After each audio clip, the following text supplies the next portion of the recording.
I met with men's rights activist Karen Strawn late one night in a noisy bar.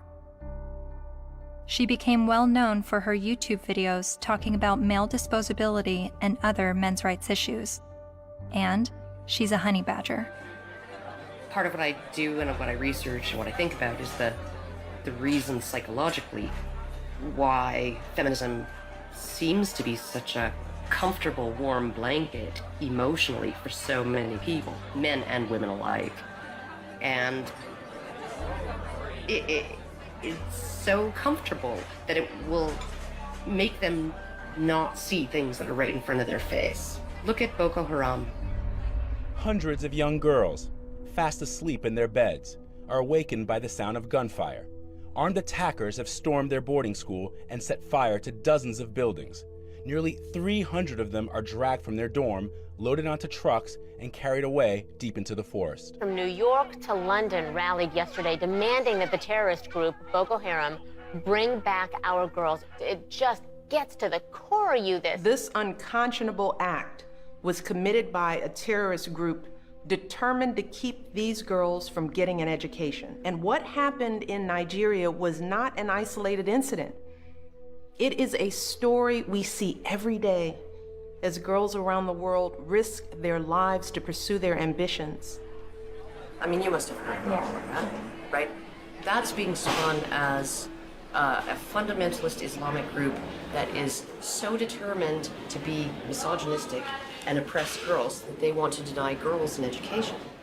But they are not against girls being educated. They're against anybody getting a Western secular or Christian education.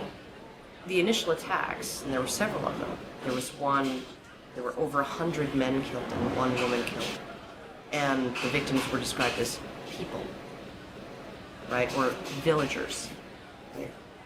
And in the previous attacks on the schools, they actually let the girls go. They separated out the boys and girls, and they let the girls go, and they told them, go home, get married, renounce your sins, and live a righteous life under Allah, right? And then they burned the boys alive. There was literally no outrage, right? It was barely reported on. It was one of those things, there was no opinion pieces on it, no nothing, right? Until the girls were kidnapped. And look at it this way, because we played right into their hands, because they want attention, right? And they weren't getting any attention from the Western media when they were just slaughtering boys, right? They want attention. And what do? They kidnap girls and sell them into marriage or slavery, right? And everybody, the UN, Michelle Obama, Barack Obama, the UK government, the Canadian Federal Minister of Defense, right? They're all promising aid and help and equipment and personnel to help find these girls and bring them back, because this is such an outrage and oh my goodness, something needs to be done.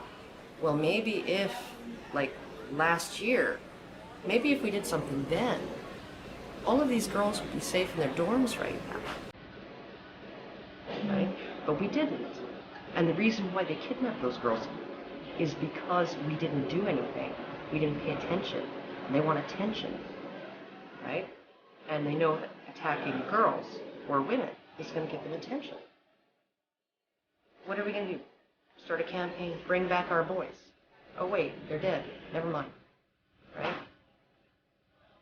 The men, the people in Boko Haram, they're chivalrous.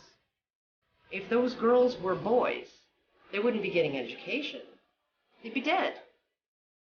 They wouldn't be sold into slavery with the hope of escape. They'd be dead.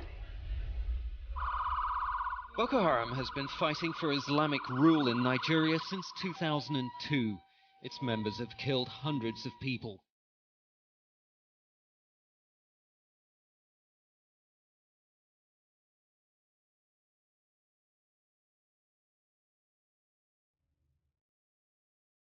The most important thing is the men's movement is doing is being able to say, men need compassion and men deserve compassion. And to have that happen, I'm not expecting it in my lifetime. It's an ocean of pain out there. This stuff we're talking about has been going on for so long. And nobody listens, nobody cares. It's one thing when you look at what happens to women and you feel normal, healthy outrage about it, and that should happen. But when you can look at what's happening in our courts to men, in our medical establishment to men, in our schools to men, and yet we remain so cerebral about all of it. Yes, well, that is certainly something to consider. If it were happening to any other group, we would be having protests from coast to coast. And the fact is that it is happening to men every day right in front of our eyes, and people will get angry at you if you try to talk about it. That's how deep the prejudice runs.